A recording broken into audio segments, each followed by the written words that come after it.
Tallinna panoraami jätkub. Suundume nüüd öisesse Tallinnasse, sest teadagi toimuvad öistes pidutsemiskohtades nii mõnedki seaduserikkumised.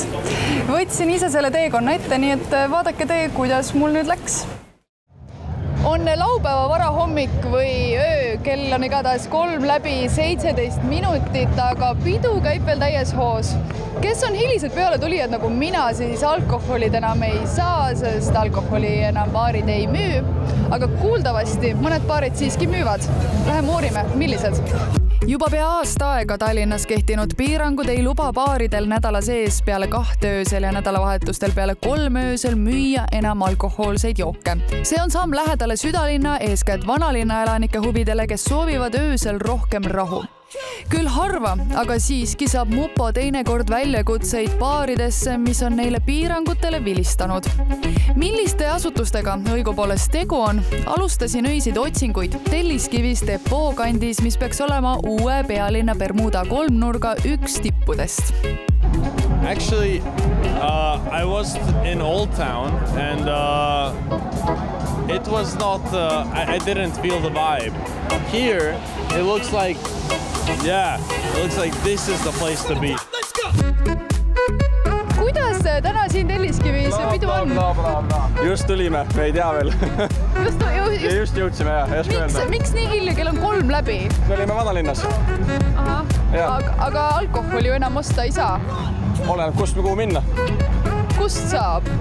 Railroomist saab ikka. Telliskivis sealpoolt.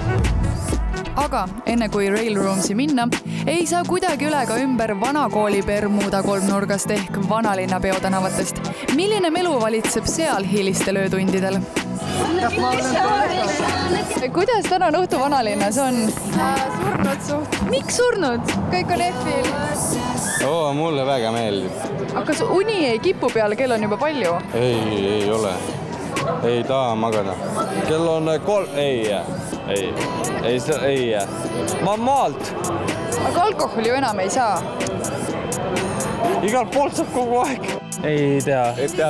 Ma ei kitu. Mina ka ei kitu. Ma ei kitu. Ütleme nii, et see ei ole meie teha. See on salajane värk. Suundusin tagasi Põhja-Tallinnasse ning hilisel öötunnil alkohoolse joogi soetamiseks võtsin ette käigu Railroomsi. Kell on 3:31. Mina sain oma kokteili kätte alkoholiga, nii et sulle alkoholi jaemüügi piiranguid. Küll aga tuleb välja, et Railrooms on hoopiski majutusasutus ning majutusasutustele öine alkoholi jaemüügi piirang ei kehti. Vaadates Railroomsi sotsiaalmeedia kodulehekülgi satun majutust broneerides tühjale lingile. Seest saan sealt hulga infot, millised DJ-d ja milline muusika erinevatel õhtutel Railroomsis mängib. Kui majutusasutuse korraldab oma teistes ruumides, ütleme meelelahutusüritust, siis tuleb lähtuda kehtivatest nõuetest, seda ka siis alkohoolsete jookide jaemüügi kohapeal tarbimise piirangute osas. Railroomsi esindaja Kristjan Kapi sõnul hosteli osa avamine külalistele seisab praegu tehniliste põhjuste taga ning lobiala töös hoidmine on parasjagu ainuke variant tooteaega sisustada ja kuhjuvaid kulusid katta. Sealjuures kõik teised baarid, mis lõpetavad alkoholimüügi öösel korrektselt ära, on ju jäänud ilma olulisest tuluosast. Paraku on nii, et kogu alkoholimüügiga seonduv on Eestis riigi hallata ja kohalik omavalitsus saab teha väga vähe. Küll minu isiklik seisukoht on see, et kohalik omavalitsus võiks saada märksa rohkem teha. Tallinna öölinnapea sõnul oleks oluliselt efektiivsem ja õiglasem kehtestada alkoholimüügi piirangud litsentsisüsteemi alusel, mis tähendab, et sõltuvalt meelelahutusasutuse koostöövalmidusest, paiga asukohast ning paljust muust oleks igale baarile määratud erinevad piirangud.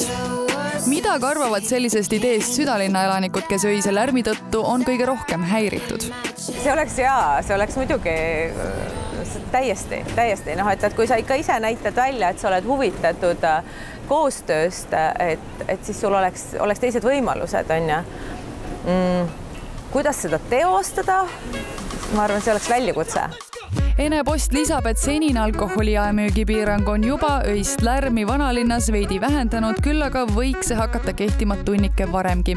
Siiski, kes vanalinna kolivad või seal elavad, teavad, et linnulaulu ja merekohinat oodata ei maksa. Öine lärm käib asja juurde ja vaikselt on elanikud sellega leppimas. Paljud neist ööbivad nädalavahetustel maakodudes.